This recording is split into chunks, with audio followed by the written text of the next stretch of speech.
Hey everybody. Hope you can hear me. Hope you can hear me okay. All right.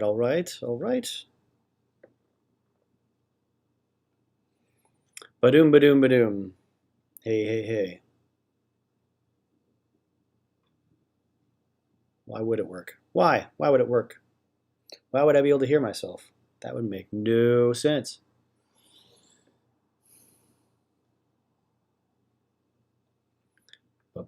Whatever.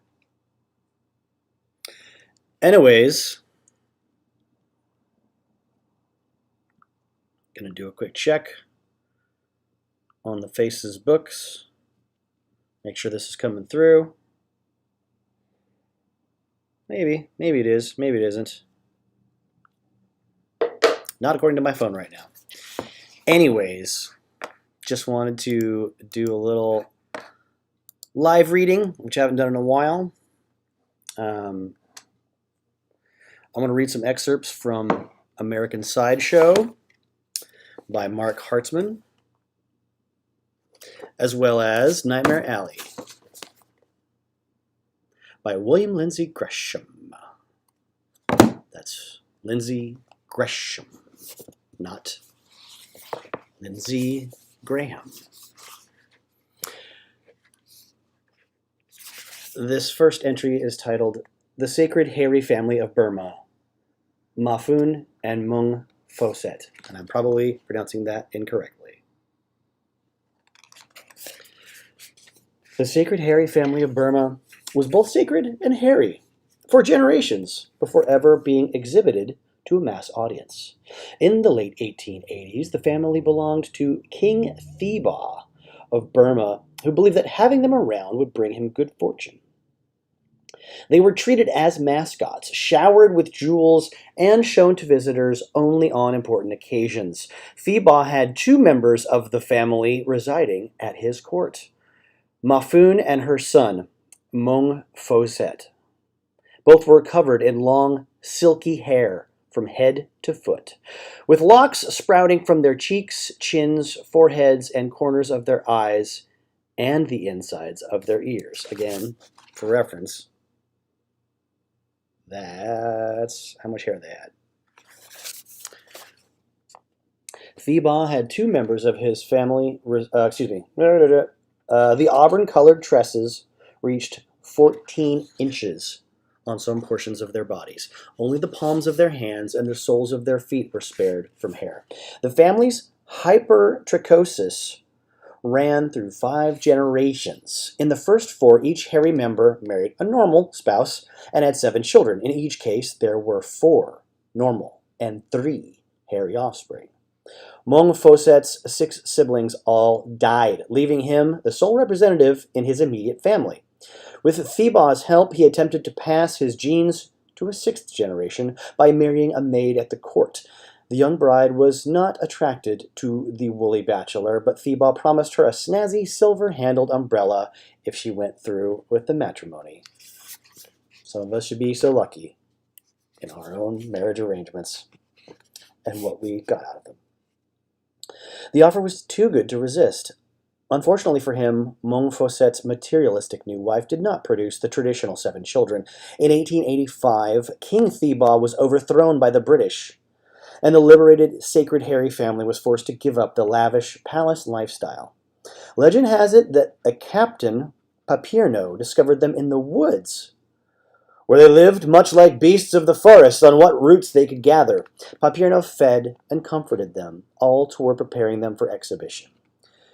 2 years after they gained their freedom from Thibaw, P.T. Barnum secured the furry family for his Barnum and London Greatest Show on Earth production. Advertisements proclaimed that $100,000 was being paid for the privilege of exhibiting the attraction for 1 season. And we're talking about like 1800s, 1880s dollars right there.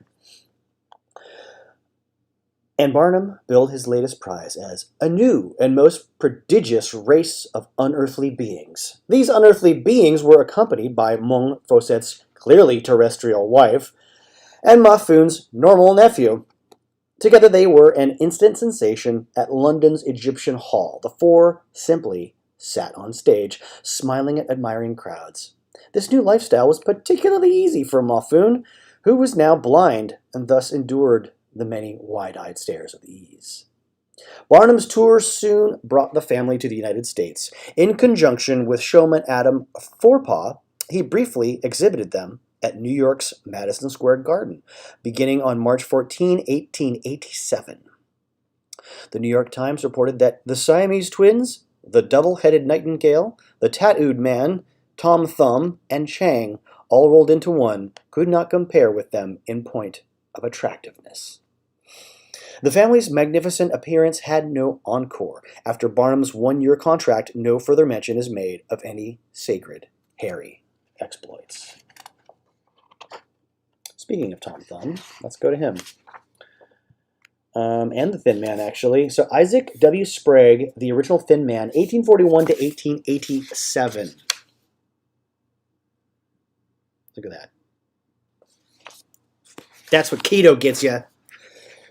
Isaac W. Sprague was born in East Bridgewater, Massachusetts, May 21st, 1841. According to his autobiographical pamphlet, aside from being an expert in the art of swimming, he was normal, an active child. At age 12, he began to lose weight rapidly. Someone believed he was swimming too much. Had Sprague discovered the key to weight loss? Doctors shot down the theory, but was stumped as to why the boy was withering away. His appetite seemingly remained healthy. As an adult, Sprague worked with his father, who ran a shoemaking business and later opened a grocery. But the more emaciated Sprague became, the weaker he grew. After his parents died, it became too difficult for him to continue working and earning a living. He gave up his job at the grocery and looked for a new line of work. In 1865, he found his answer on a visit to a sideshow passing through town. Upon seeing Sprague, the proprietor promptly offered him a job. He initially refused, but ultimately ended up accepting the position. It was time to capitalize on his looks by appearing as a living skeleton. Soon after, he became even more ambitious. Sprague went straight to P.T. Barnum in New York and showed off his thin frame. In a promotional booklet, he described the audition. Mr. Barnum stood very near me, and I overheard him say to his agent, "Pretty lean man, where did you scare him up?" The job was his at $80 a week, but his career with the master showman ended abruptly when the American Museum burned down for a second time in 1868. The skeletal Sprague managed to slip out and escape the flames. With Barnum busy, mired in the aftermath, it was time for the Thin Man to offer himself to someone else, namely a wife.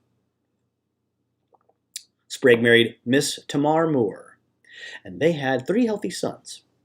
His family gave him a renewed passion for life. Life that had at times seemed so little worth preserving now seemed more precious, he wrote. Sprague later resumed touring with Barnum's Circus and others. His weight might have varied over the years, but at age 44 and at a height of 5 foot 6 inches, he weighed a wispy 43 pounds. After numerous medical exams as an adult, physicians determined that Sprague suffered from an extreme case of progressive muscular atrophy. He was known to walk around with a can of milk to keep himself alive. Isaac Sprague's life ended in poverty. The living skeleton became a dead one on January 5th, 1887 in Chicago. I'm going to do a quick check on Facebook, see if this is coming through. Now that I've possibly wasted a bunch of time, if there's a glitch or audio problems. Come on now. Go on now.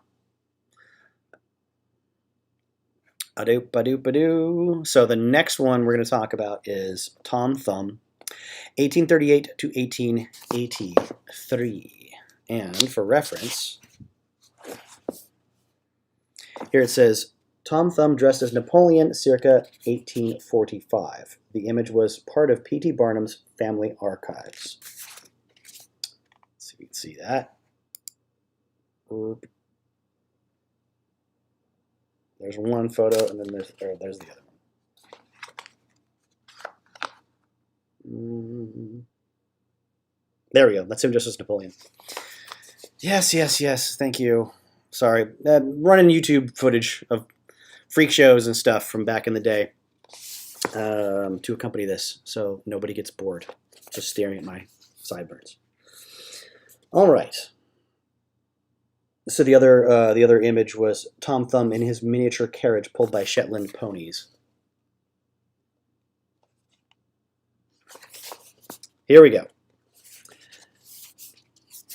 History's most famous little person was born Charles Sherwood Stratton on January 4th, 1838 in Bridgeport, Connecticut. He weighed an impressive 9.5 pounds at birth, but stopped growing at 18 months. Let's see if I got it. Joe Lorello, often billed as the human owl. Oh, wait. What? Ah, fuck.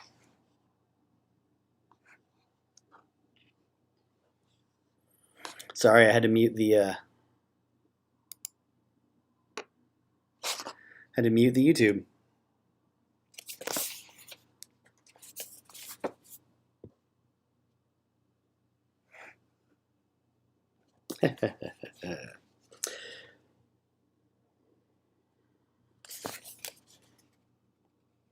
By 1842, local showman P.T. Barnum had heard about the tiny child, having had recent success in showcasing the unusual. Barnum envisioned Charles as his next star. Sorry, messing with my stuff. Hoping this all is coming through. We'll see. If not, I will delete it.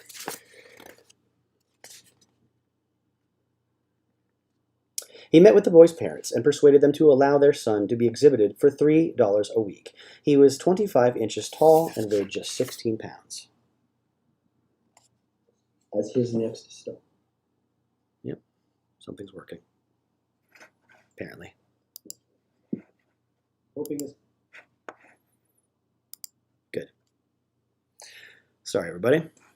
Still getting the hang of this. All right, back to Tom Thumb. He was 25 inches tall and weighed just 16 pounds. Barnum molded the boy into a singer, dancer, and all-around entertainer. Inspired by the thumb-sized knight of Arthurian legend, he gave him the name Tom Thumb. But instead of knighthood, Barnum's Tom Thumb gained the rank of general. General Tom Thumb's age was bumped up from 4 to 11 to convince audiences he was truly a dwarf and not just a very small toddler. Barnum's genius deceit worked, and Tom Thumb... Let's see how much time I've got left on that.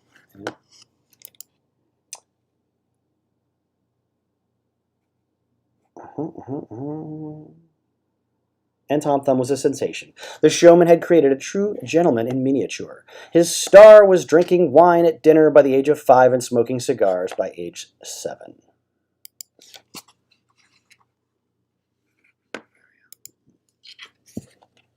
General Tom Thumb and Barnum set off to tour Britain and Europe in 1844.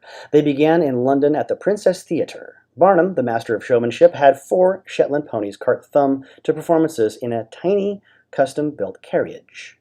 After a few successful engagements about town, he was invited to appear before Queen Victoria at Buckingham Palace.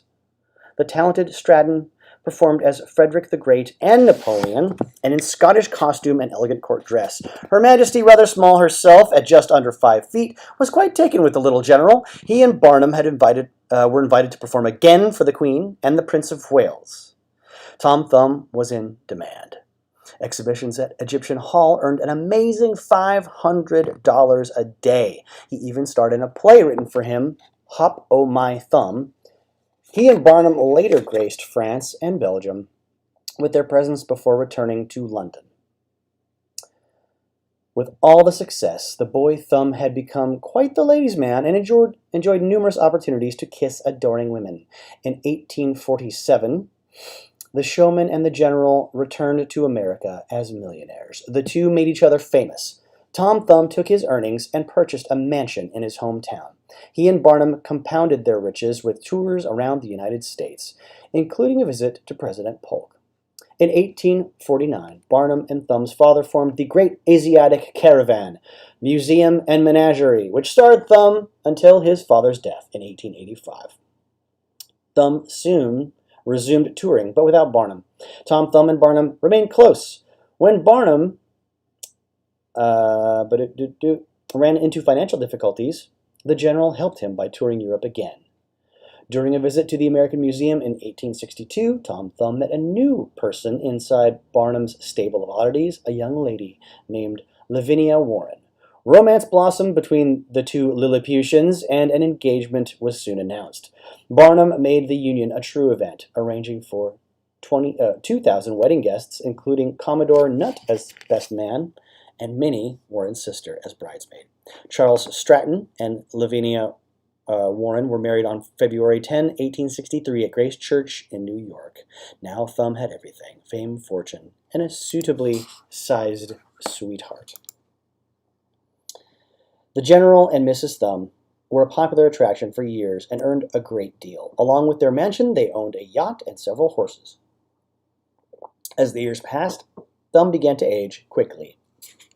His skin became wrinkled and yellowish, and he fattened up to 70 pounds.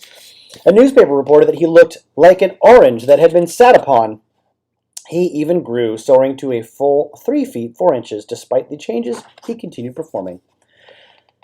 "People seem to have an idea I have retired, but the truth is I can't do without the excitement of public life," he said in 1884. A year later, Thumb and Warren joined their old friend Barnum in his new venture, the Barnum and London Circus.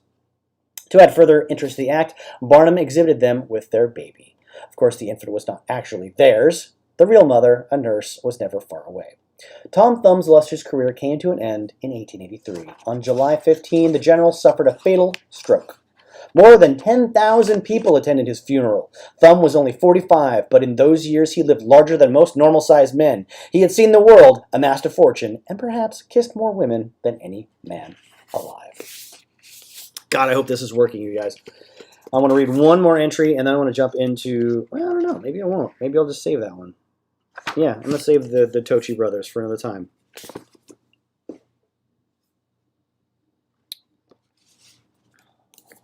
I don't want to read the first chapter of Nightmare Alley. Card 1, The Fool. Make sure I'm...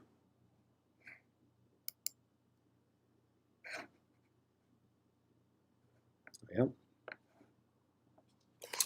Stan Carlyle stood well back from the entrance of the canvas enclosure, under the blaze of a naked light bulb, and watched the geek. The geek was a thin man who wore a suit of long underwear, dyed chocolate brown. The wig was black and looked like a mop, and the brown grease paint on the emaciated face was streaked and smeared with the heat and rubbed off around the mouth. At present, the geek was leaning against the wall of the pen, while around him a few, pathetically few, snakes lay in loose coils, feeling the hot summer night and sullenly uneasy in the glare. One slim little king snake was actually trying to climb up the wall of the enclosure and was falling back. Stan liked snakes. The disgust he felt was for them, at their having to be penned up with such a specimen of a man. Outside, the talker was working up to his climax. Stan turned his neat blonde head toward the entrance. "Where did he come from? God only knows. He was found on an uninhabited island 500 miles off the coast of Florida. My friends, in this enclosure you will see one of the unexplained mysteries of the universe. Is he man or is he beast? You will see him living in his natural habitat among the most venomous reptiles that the world provides. Why, he fondles those serpents as a mother would fondle her babes. He neither eats nor drinks, but lives entirely on atmosphere. And we're going to feed him one more time. There will be a slight additional charge for this attraction, but it's not $1, it's not a quarter, it's a cold, thin dime. 10 pennies, 2 nickels, the 10th part of $1. Hurry, hurry, hurry." Stan shifted over to the rear of the canvas pen. The geek scrabbled under a burlap bag and found something. There was a wheat of a cork being drawn, and a couple of rattling swallows, and a gasp. The marks surged in, young fellows in straw hats with their coats over their arms. Here and there, a fat woman with beady eyes. Why does that kind always have beady eyes? Stan wondered. The gaunt woman with the anemic little girl who had been promised she would see everything in the show. The drunk. No, excuse me. The drunk, period. That's the sentence. It was like a kaleidoscope, the design always changing, the particles always the same. Clem Hotley, owner of the 10-in-1 show and its lecturer, made his way through the crowd. He fished a flask of water from his pocket, took a swig to rinse his throat, and spat it on the ground. Then he mounted a step. His voice was suddenly low and conversational, and it seemed to sober the audience. Folks, I must ask you to remember that this exhibit is being presented solely in the interests of science and education. This creature, which you see before you, a woman looked down for the first time, spied the little king snake, still frantically trying to climb out of the pit. She drew in her breath shrilly between her teeth. This creature has been examined by the foremost scientists of Europe and America and pronounced a man.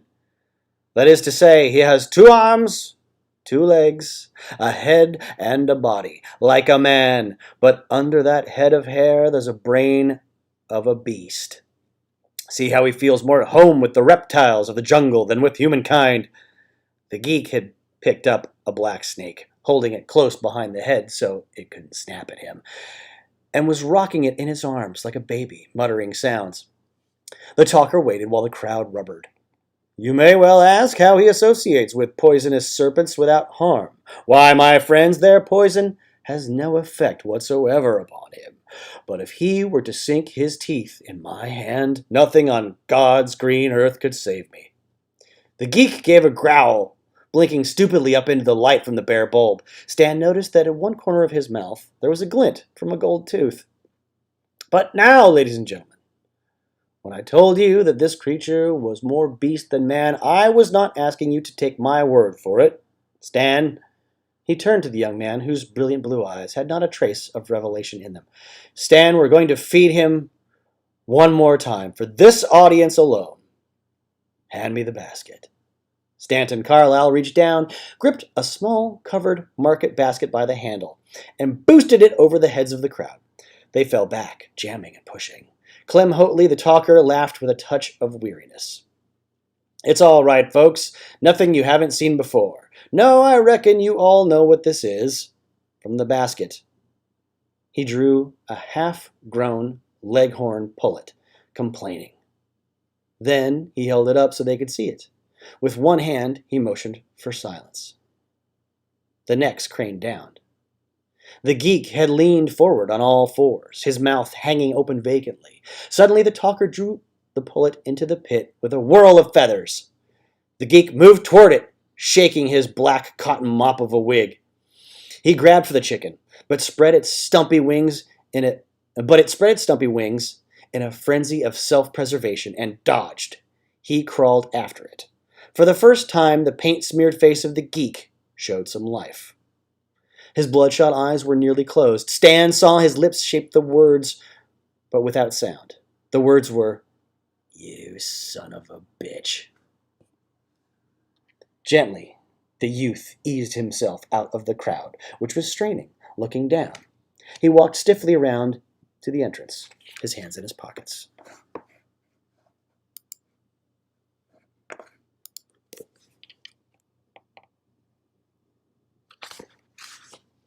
From the pit came a panicky clucking and a cackling, and the crowd drew its breath. The drunk beat his grimy straw hat on the rail. "Get that old chicken, boy! Go get that old chicken!" Then a woman screamed and began to leap up and down jerkily. The crowd moaned in an old language, pressing their bodies tighter against the board walls of the pit and stretching. The cackling had been cut off short, and there was a click of teeth and a grunt of someone working hard. Stan shoved his hands deeper in his pockets. He moved through the flap entrance back into the main ring of the 10-in-1 show, crossed it to the gate, and stood looking out on the carnival midway. When his hands came from his pockets, one of them held a shiny $50. He reached for it with the other hand, and it vanished. Then, with a secret inner smile of contempt and triumph, he felt along the edge of his white flannel trousers and produced the coin. Against the summer night, the Ferris wheel lights winked with the gaiety of rhinestones. The calliope's blast sounded as if the very steam pipes were tired. "Christ almighty, it's hot, huh, kid?" Clem Hoatley, the talker, stood beside Stan, wiping the sweat from the band of his Panama with a handkerchief. "Say, Stan, run over and get me a bottle of lemon soda from the juice joint. Here's a dime. Get yourself one, too." When Stan came back with the cold bottles, Hoatley tilted his gratefully. "Jesus, my throat sore as a bull's ass in fly time." Stan drank the pop slowly. "Mr. Hoatley?" "Yeah, what?" "How do you ever get a guy to geek? Or is this the only one? I mean, is a guy born that way, liking to bite the heads off chickens?" Clem slowly closed one eye. "Let me tell you something, kid. In the carny, you don't ask nothing, and you'll get told no lies." "Okay. But did you just happen to find this fellow doing this somewhere behind a barn and work up the act?" Clem pushed back his hat. "I like you, kid. I like you a lot. And just for that, I'm going to give you a treat. I'm not going to give you a boot in the ass, get it? That's the treat." Stan grinned, his cool, bright blue eyes never leaving the older man's face. Hoatley dropped his voice. "Just because I'm your pal, I ain't going to crap you up. You want to know where geeks come from? Well, listen, you don't find 'em, you make 'em." He let this sink in, but Stanton Carlyle never moved a muscle. "Okay, but how?"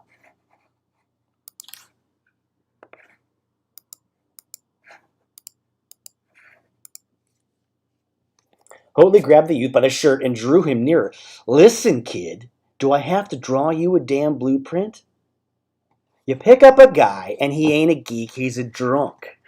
A bottle-a-day booze fool. So you tell him like this: I got a little job for you. It's a temporary job. We got to get a new geek. So until we do, you'll put on the geek outfit and fake it. You tell him, you don't have to do nothing. You'll have a razor blade in your hand, and when you pick up the chicken, you give it a nick with the blade, and then make like you're drinking the blood. Same with rats. The marks don't know no different." Hoatley ran his eye up and down the midway, sizing up the crowd. He turned back to Stan. "Well, he does this for a week, and you see to it that he gets his bottle regular, and a place to sleep it off in. He likes this fine. This is what he thinks is heaven. So after a week, you say to him like this, you say, 'Well, I gotta get me a real geek, you're through.' He scares up at this because nothing scares a real rummy like the chance of a dry spell and getting the horrors. He says, 'What's the matter? Ain't I doing okay?' So you say, 'Like crap you're doing okay. You can't draw no crowd faking a geek. Turn in your outfit. You're through.' Then you walk away. He comes following you, begging for another chance, and you go, 'Okay, but after tonight, out you go.' But you give him his bottle. That night, you drag out the lecture and lay it on thick. All the while you're talking, he's thinking about sobering up and getting the crawling shakes. You give him time to think it over while you're talking. Then throw in the chicken. He'll geek." The crowd was coming out of the geek show, gray and listless and silent, except for the drunk. Stan watched them with a strange, sweet, faraway smile on his face. It was the smile of a prisoner who has found a file in a pie.